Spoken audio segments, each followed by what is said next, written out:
మాజీ మంత్రి కొడాలి నానిని రౌండప్ చేశారా? పరిస్థితులు చూస్తుంటే అలానే కనిపిస్తున్నాయి. కొడాలి నానికి బిగ్ షాక్ ఇస్తూ ఏపీ పోలీసులు రంగంలోకి దిగారు.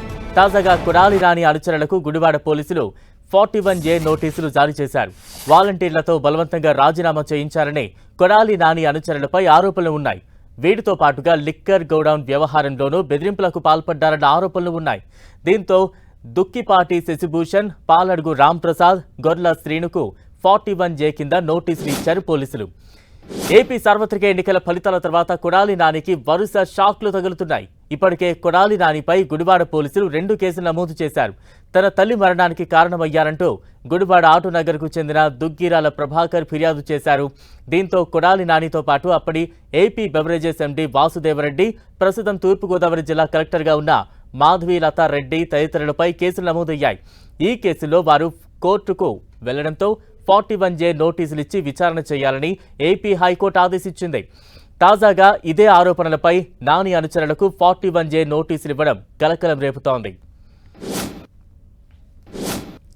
తాజా అప్డేట్స్ అందించేందుకు మా ప్రతినిధి తిరుమలరావు సిద్ధంగా ఉన్నారు. తిరుమలరావు,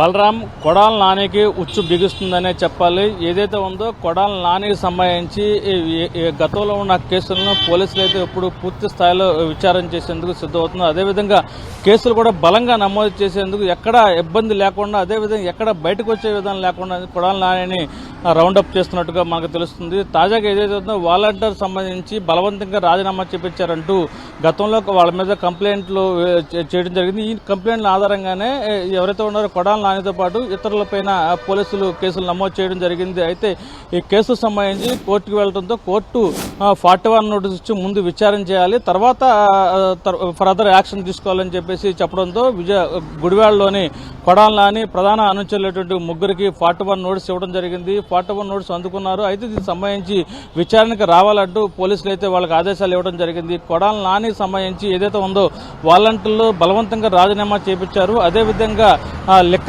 గోడౌన్ సంబంధించి వ్యవహారంలో దౌర్జన్యం చేశారంటూ ఇప్పటికే కొడాలి నాని మీద కేసు నమోదు చేయడం జరిగింది. దీనికి సంబంధించి ఈ కేసుకు సంబంధించి బెవరేజర్ అప్పుడు ఎండీగా పనిచేసినటువంటి వాసుదేవరెడ్డి, అదేవిధంగా అప్పుడు జాయింట్ కలెక్టర్గా పనిచేసినటువంటి మాధవిరెడ్డి మీద కూడా కేసులు నమోదు చేసి వివిధ సెక్షన్ల మీద కేసులు నమోదు చేయడం జరిగింది. దీనికి సంబంధించి కోర్టుకు వెళ్లడంతో కోర్టు 41 నోటీసు ఇచ్చి విచారణ చేయాలంటూ ఆదేశాలు జారీ చేయడం జరిగింది. కోర్టు నోటీసులు అందుకున్న ఎవరైతే ఉన్నారో కొడాలి నాని అనుచరులు వచ్చి స్టేట్మెంట్ ఇచ్చిన ఆధారంగా కొడాలి నాని మీద చర్యలు తీసుకుంటే ప్రభుత్వం అయితే సిద్ధమవుతున్నట్టు మనకు తెలుస్తుంది. Balaram, right, thank you Tirumalarao.